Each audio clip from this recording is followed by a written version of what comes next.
Hi everyone, it is Victoria, the soul nurturer. How are you doing in this moment? It's been a day, it's been a week, there's some intensity, you feel it? Kind of building.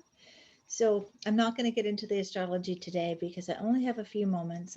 I did want to talk about love. Last video where I talked about self-love, which is where we always start. I like to say that our longest and most intimate relationship we'll have is with ourselves. And all relationships that we have mirror the relationship we have with ourselves. So that's where we start. But before I get into this topic, which is how we learn about relationships, I want to pause with you and invite you to take a moment with me as well to center, to drop into this moment, to our being, to our heart space, to access more love, compassion, whatever you need, so that we can just be present to the information coming. Okay. And really, I just need to ground. Okay, here we go.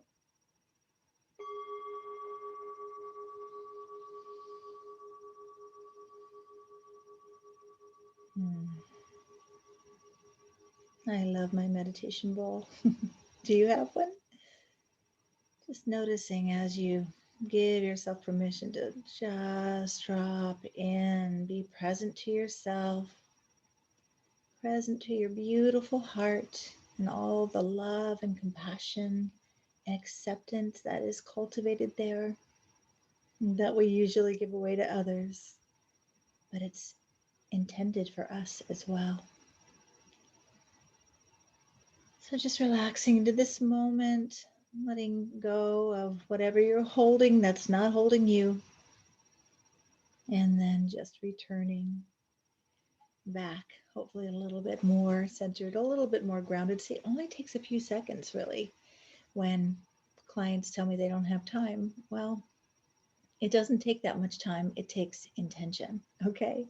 So, and I like to say, if you don't set an intention, create intention, you're going to be intention. And I definitely felt that way yesterday. Today was a better day, but I don't know about any of you out there, but I was having a day.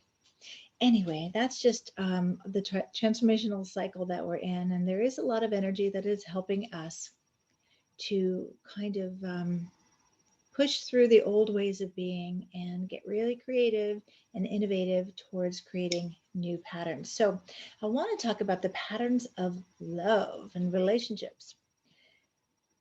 Now, I don't know that I've done this talk for a while. Somewhere in one or a few of my videos, I do talk about how the mind is very much like a computer. We've got some hardwired information, how to run our bodies. We don't have to think about that. And then we've got a lot of downloads in the subconscious mind. I think of these downloads as like files, like in a computer, files of the mind that get created when we're young and we need to learn how to navigate this world. So we look to our same sex parents for the primary reference, but our parents or caregivers are our first teachers. So we get a lot of information from them, and our subconscious mind doesn't know good, bad, right, or wrong. It just says, hey, let's take this information in as a reference. So reference is a key. Everything we do, we have some reference or association in the subconscious mind to help us do the thing, right? So I when I work with my clients, I use the analogy of looking in the files of our mind. So what's in your file about relationships? Now, we don't have to go searching around in the subconscious mind. As a matter of fact, as a hypnotherapist, I don't do that. I don't do regression and I don't go searching, swimming in the subconscious mind to find out what's going on. My philosophy is give the subconscious mind the information it needs to support you. But to be aware, to bring awareness to what's not working, well, what's going on with your relationships? How are they going? We're going to talk more about that next week, but for this one, we're going to look with compassion and grace and acceptance. We're going to look at what we learned from our parents or caregivers about relationships. Okay. So I always say over and over again, parents did the best they could with us, with the programming they received from their parents and so forth. So, their parents and on and on and on. So we give grace. All parents get the grace card because it's now up to us. This is what we got. Now, what do we want to do with it, right? So think about, first of all, if you did have, a mom and dad in relationship growing up. A lot of people only had one parent. I grew up with one parent for part of the time, and then I lived with my sister for a while, with her husband for a while. So I have a lot of interesting relationship references. So we look and we ask, what did they show us? If you were to think about, what did you learn watching the relationship? Was it connected? Was there good communication? Was there a lot of affection? Was there a lot of fighting and anger, and or the silent treatment? How did they teach you about relationships? Now, I didn't grow up with my dad, so I had to completely reconstruct this because I didn't see my mom in a healthy relationship. So completely had to, get busy, roll up my sleeves, and look and search for healthy relationships to role model.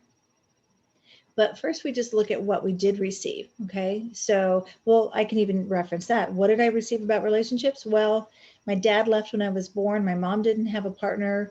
So there was a huge void and a lot of abandonment and a lot of not knowing. I didn't get to see healthy interaction with communication, right? So that would be like what I worked with. Okay. But notice, and you might want to get a piece of paper or journal about this. What did you learn in watching your mom and dad interact, or your caregivers? And you learn a lot by, maybe they didn't have a relationship. That is also showing you something. So we're taking in this information, putting it in our relationship file as a solid primary reference. Again, don't know good, bad, wrong, or right? So maybe you did see a lot of arguing in your family and with your caregivers or your parents. So here's what happens. In our love file, we associate love with arguing. I know this sounds really strange, but the subconscious mind works with what's familiar. And so whatever's in your love file, first we have to become aware of what's in there, and then we get to decide, what do we want instead, right? So what did you learn? What did you see? Here's the interesting thing about it. If it's familiar, it's in your love file, you are going to be attracted to that in your relationships. You're going to be attracted to what you learned from the love you received from your mom or your dad. Okay. This is really tricky stuff. This is all subconscious stuff that we want to bring to our conscious awareness so we can do some different work with it, right? We can look and say, well, that's not really working and that's not really what I want. And we can take ourselves out of the unhealthy cycle of unhealthy relationships. I like, that saying that when we know better, we do better. It's beautiful. But what I say is, when we know better, because we've looked at it, we're aware of it, and then we update our subconscious programming material, then we get to experience better, right? Like I said, I had to completely reconstruct my relationship file, and now I'm in a really amazing, happy, beautiful relationship, marriage. We got married 2 years ago after 18 years of connection, and and I got to watch my unconscious patterning through this relationship, and his as well. We learned a lot from each other, and we've grown a lot. And this is, I can honestly say, the first time I've ever been 100% myself and safe to be myself. I had to look at that and work with that and teach my subconscious mind what healthy relationship looked like. For a long time in the past, my relationships were, I would be attracted to the unavailable guy. Anybody have that pattern? Well, I didn't see, well, my father wasn't present, so there was a longing for that connection, but I was always attracted to the unavailable person who would abandon me, or I would abandon myself in choosing people that were nothing to do with what I need or desire or know at a deep level would be best for me, right? So just be curious. What did you learn? Okay. And again, if you aren't getting a lot of information from what you saw in your parents, or it's not coming readily available, look at, we're going to do this more next week, look at what's showing up in your relationships and ask yourself, where was that familiar to me in the past? Did I see that between mom and dad? Did I see that or create that kind of a um, awareness of relationship based on what I was getting or not getting from my mom or my dad? So there's the relationship between your parents and then the relationship between you and your parents. All of this is downloading information about what we interpret relationships are like. And again, we want to ask, what we learned healthy? And if you don't know what a healthy relationship is, go do some research. A lot of times we do research in relationships and we find what we don't want, but we don't know what would be better, right? So literally go Google what are the qualities of a healthy relationship, or sit and journal about it. What do you think is in a healthy relationship? What are the qualities? Healthy communication, loyalty, honesty, affection, feeling safe to be yourself. This is important to create a list too. I want to backtrack a minute. This is something I teach my clients all the time, to create that list. What does a healthy relationship look like? And then you say, where am I offering that to myself? And that, again, is where we start. So, say you really want someone who cherishes you, just really loves you so much that you feel cherished. Okay, where on a scale of 1 to 10, you know me, I love my scales. It's a good place to reference. Where are you? So we can be real, so we can make real change. Where are you in cherishing yourself? Are you at a 10 doing really well with it, or not so much at a 1? What would it look like to cherish yourself more, right? And you begin to practice that to create the healthy relationship with yourself. So you're instructing your subconscious mind, this is what I desire and want and deserve for a relationship. First starts with you and then extends out to the relationship. So I just wanted to cover that really quick. The other thing I wanted to mention is to ask yourself, what did I learn about love by watching movies or reading books? Now, this is, I think, a bit harder for women, but again, I don't know because I'm not a man, but I know that a lot of our references is romanticized and idealized, and this can lead to disappointment um, because there are no perfect people having perfect relationships, and we always, not always, but we get programmed even from our early, Disney films and stories, that happy ending and this is how it goes and the prince comes and rescues us.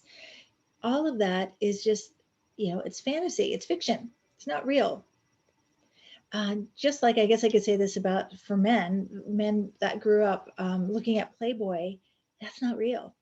Those aren't real women. I mean, they're real women, but airbrushed and a sort of idealized version of what the woman in your relationship should look like, be like. And so we need to challenge those two, these false perceptions and expectations. Remember, I also say when we have a lot of expectations, we're going to have a lot of disappointment.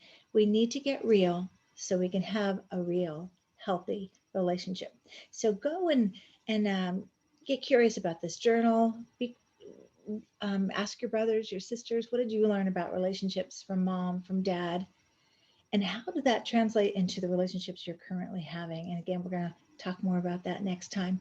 Just a place to look so that we can take that sacred awareness of looking with that knowing. And I think it's our soul wisdom to say we can do different and experience different. And if you have a longing for something in your heart, that's your soul saying, do the work you need to get to where is possible still. So there you go. Go do your journaling. What did you learn from your parents, from your family of origin, from movies, from books? And what does a healthy relationship look like? So you can begin to instruct your subconscious mind to create new patterns that you can call that in and make it familiar. Because if you don't do this inner work, you can conceptualize what you want all the time. You can do 1,000 vision boards about healthy relationships. But unless you do the inner work, that perfect, well, not perfect, the perfect person for you, I'll say that, who is a match for your heart, for your soul's potential, that soul connection, could be sitting right in front of you. You're not going to be attracted, because you're going to be attracted to what's familiar in your file of the mind called relationships. So I hope that helps you understand why we're drawn to certain people, and why attraction is connected to what's familiar in our subconscious mind. So if you want to move towards what you really desire for a healthy relationship, you have to make it familiar in your subconscious file, your subconscious mind's file, so you can be attracted to what it is you desire in a healthy relationship. Okay, let me know if you have any questions, comments, and I'll be back next week with a video about what did you learn from your research in your own intimate relationships. I am offering a Zoom, I don't like the word workshop, but I guess that's what we'll call it for now. But I'm calling it, What Does Self-Love Got to Do with It? Everything, right? Everything. So it's a Zoom exploration, I'll say, and self-love, relationships, and cultivating healthy relationships. So that's this Saturday, the 13th, 11 a.m. Pacific Standard Time, 11 to 1 p.m. on Zoom. If you're interested, send me an email at soulvisioning@gmail.com. You can comment below here, or I think you can't message privately on YouTube. But if you're seeing this on Instagram, you can direct message me. How about that? Okay, so let me know right away if you're interested in that. We're waiting to see if it's going to be a go. By tomorrow, I will decide, but we're just going to go through these steps a little bit more deeper and do some process work. All right, so subscribe to this channel if you haven't already. Invite your friends to like and comment. I understand that it helps generate more, gets these videos out into the public stream, and that's awesome. You would be helping me and helping others.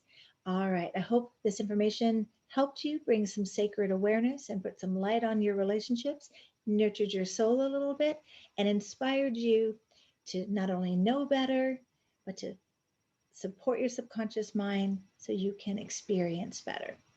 Take good care of yourself until we meet again next week.